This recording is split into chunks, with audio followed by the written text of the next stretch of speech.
You are listening to episode 44 of the Autism Mom Coach. How coaching changes everything. It's the new year and everyone is talking about resolutions. Resolutions are great, but they usually are not an agent for lasting change. So in this week's episode, I am going to talk to you about a way that you can make changes in your life as a special needs parent that are long-lasting. Specifically, I want to talk to you about how coaching can provide you with the tools you need to create the life you want, even when that life looks nothing like you imagined. Stay tuned. Welcome to the Autism Mom Coach, a podcast for moms who feel overwhelmed, afraid, and sometimes powerless as they raise their child with autism. My name is Lisa Candera. I'm a certified life coach, lawyer, and most importantly, I'm a full-time single mom to a teenage boy with autism. In this podcast, I'll show you how to transform your relationship with autism and special needs parenting. You'll learn how to shift away from being a victim of your circumstances to being the hero of the story you get to write. Let's get started. Welcome to the podcast and Happy New Year. I hope you are doing well and survived the holiday break. Thank you to all of you who took the time to rate and review the podcast in December. I really appreciate you and I hope you loved your gifts. And of course, for all of you who have not yet rated and reviewed the podcast, please do. More reviews means more visibility for the podcast, and the easier it will be for moms like you to have this as a resource. Okay, one announcement before I get started with this week's episode. I will soon be releasing my first mini course called the Keeping Your Cool mini course. In this mini course, I will teach you the before, during, and after process I created for keeping your cool while your child is melting down. So if you are not already, get on my mailing list and you will be the first to receive the link to this free mini course. It will consist of 4 videos from me walking you step by step through the process. You can get on my email list by going to my website, theautismmomcoach.com. Just wait a couple of seconds, you will see a pop-up, and that's where you can enter your email address. Okay, on to today's topic. In the next 2 episodes of the podcast, I am going to talk to you about coaching. In this episode, I'm going to tell you what coaching is, and in next week's episode, you will hear from one of my clients, Jamie, the mother of twin boys with autism, as she talks to you about her experience being coached by me. First, before I tell you what coaching is, I want to give you some context because the one thing I do know about my experience is that it's not just my experience. You are all having these experiences too, and as much as I can, I want you to feel seen. So this is why I share some of the more personal aspects of my life. Here goes. I found life coaching in the parking lot of my son's middle school. It was February 2020, weeks before the COVID shutdown, and I was attending the parent orientation for the middle school my son would attend the following year. After hearing about the rotating schedule changes, seeing the big hallways and the lockers, and listening to the presentations by the teachers and the questions from the other parents, I left the building and cried in my car. I was in a full-out panic. How? How am I going to do this? How am I going to get him through this? How am I going to get through this? I was at a breaking point. I had been white-knuckling it for years, getting my son through the next thing and the next thing, and now it was middle school, and this is a big deal. And then came high school. I was just at a loss, and I was panicking. The thought of him getting older, the differences between him and his peers getting bigger and bigger, and how was I going to support him through that? And how was I going to get through it myself as a full-time working mother?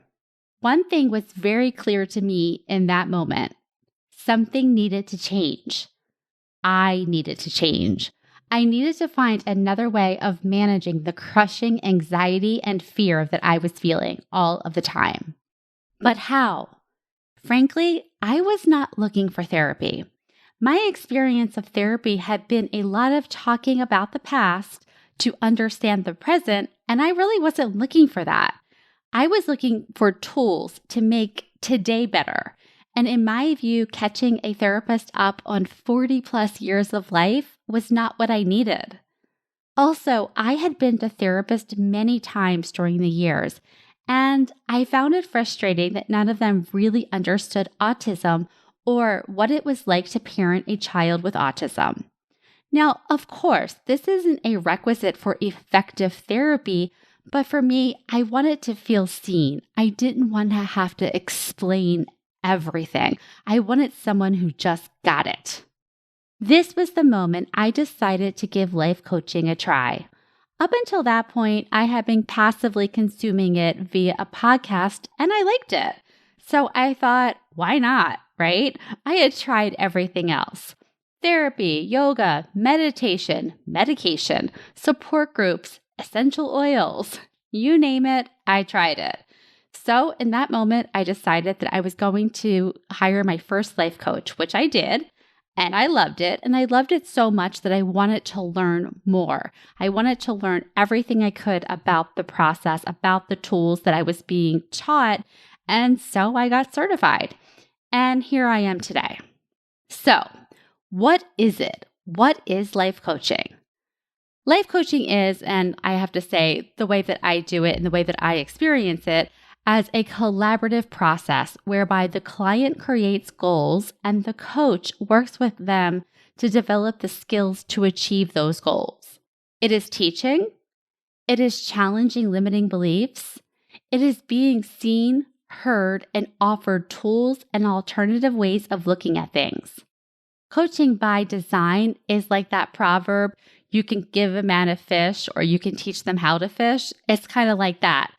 In coaching, you get the tools, you get some practice applying them to your life with the support of a coach, but then you get to keep those tools and all of the results that you create from that experience. And then you can apply that same skill to different areas of your life to create new results for yourself all of the time. So it's like the gift that keeps on giving. Once you learn the skill, you can apply it to anything in your life, however you like. So, who is coaching for? In my view, coaching is for people who are doing life usually quite well, at least from the outside, but inside it feels terrible, and they have this nagging feeling that things are harder than they need to be, or that they just want to do life better. Now, therapy can serve these purposes as well, and there are plenty of people who are in therapy for these exact reasons. However, therapy is also for people who are not showing up in their lives. They are incapacitated by anxiety or depression or some other issue, and in my view, that's not a place for coaching. So if you come to me and you are depressed and you have not been able to get out of bed for a week, and you don't know what the purpose of your life is and the point of going on, I am going to suggest that you contact a therapist. Coaching is not for you at the moment. Coaching is for people who are functioning in their day-to-day lives. And I will tell you, my clients are not just functioning, they are highly functioning and probably over-functioning. And that is actually part of the issue they bring to me. They are doing so much and they are still so scared that they're not doing enough. And so they keep pushing themselves and pushing themselves.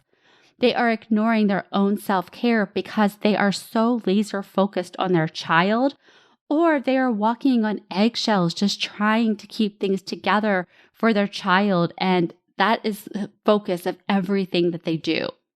They feel lost, but not because they are depressed per se, more because they have been drinking nonstop from the autism fire hose, immersing themselves in everything autism, changing their lives in countless ways to support their kid. And one day they take a look around and their life looks unrecognizable to them. They don't know who they are. And then add to this, many of my clients are students of self-development. And actually, a few of them are therapists themselves. So then they beat themselves up because they tell themselves that they know this stuff. They should know better. They should know how to stay calm. They should be over it by now.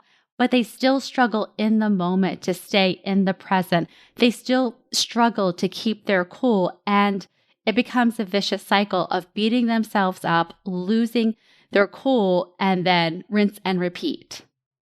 This is where coaching can be a game changer. Having someone standing side by side with you as you work through challenges, set goals, and achieve them. And here's the benefit of working with a coach who you believe, as the client, gets you. I have found, for my clients at least, it allows them to lower their guard in that they are not trying to prove to me how hard it is to raise a child with autism. They are not fighting for that story with me as they might do with people who they think don't get it, or even their doctors and therapists and educators. With me, when I challenge them, instead of fighting me and fighting themselves, they actually look inward. And this is really powerful. Let me just give you an example of this. Let's just say you have a best friend and she has 2 kids and both are neurotypical. And she sees that you are struggling with your child and tells you, you need to take some time to take care of yourself. How do you react? Right? Like most of us want to scream. Like, okay, I appreciate that, but are you kidding me? You have no idea. That's easy for you to say. But now imagine that even a complete stranger like me who has a child with autism says the same thing to you. Hey, you need to take time to take care of yourself. How do you react then? It's a little different, right? This has been my experience with my clients. When I ask them about self-care, they don't tell me off. We work together to find ways to incorporate self-care in a way that works for them. And that's just one example. But this is why I exclusively coach moms raising kids with autism, because I think it's really powerful for us to work with someone who gets our lives, because we can drop that fight right at the door. Okay, you get it, I get it, and now what? So I have tremendous compassion and empathy for my clients, but I am not there to tell them that their life is hard and to feel bad about their lives with them. That is not what coaching is about. Coaching is about, yes, this is my circumstance and this is what's happening, and I want to do it a different way. And that's the role that I play, is bridging the gap between where you are and where you want to be with some very powerful tools. So on that point, let me just tell you a little bit about my coaching. The kind of coaching that I do borrows heavily from cognitive behavioral therapy, which posits that how we think creates our feelings and how we feel drives our actions. What this means is that it's not the circumstances in our lives that are creating whatever emotions we are feeling and actions we are taking and results that we are creating. Our feelings, our actions are the results of whatever thoughts we are thinking in our brains about life happening. We think thoughts in our brains. These thoughts create feelings, and these feelings drive our actions, and our actions give us the results in our lives. This is just one part of my coaching, and this is what I call the cognitive approach. I also incorporate a nervous system approach as well, and I'm going to get into this deeper in future episodes. But for now, I will just say our nervous systems are constantly responding to the stimuli in our environments. And our nervous systems have 3 states. There is the ventral vagal state where we are feeling safe and connected. There's the sympathetic state where we are in a fight-flight reaction. And then there's the dorsal state where we're in shutdown. We're like crawling under the covers and, head in the sand, that kind of a thing. Our nervous system state, whichever of these 3 states that we are in, create our stories. So let's just say I walk into my house and I hear screaming. My nervous system goes into a fight-flight state immediately. And my story is something like, this should not be happening. That thought right there, or that story, is activated by my nervous system response to the stimuli in the environment. And my nervous system is interpreting that stimuli before I even have a thought about it. And my nervous system is telling me by the activation of the fight-flight response, danger. So really, these two approaches, the nervous system approach and the cognitive approach, they work hand in hand. Whatever your nervous system response is creating the story. The story creates how you feel. It creates how you act. It results in the results that you create in your lives. So these are the two main modalities that I use in my coaching, and you will hear more about this next week when I interview my client, Jamie. She talks about how helpful it was for her to learn about her nervous system response and how she was able to use that knowledge to modulate her own reactions and to co-regulate with her twins. Okay, that's it about coaching for now. In the meantime, if you are intrigued, if you are ready to change your life as a special needs mom, schedule a consultation with me. You can do so by going to my website, theautismmomcoach.com, and click on Work with Me. Thanks, and I'll talk to you next week. Thanks for listening to the Autism Mom Coach. If you want more information or the show notes and resources from the podcast, visit theautismmomcoach.com. See you next week.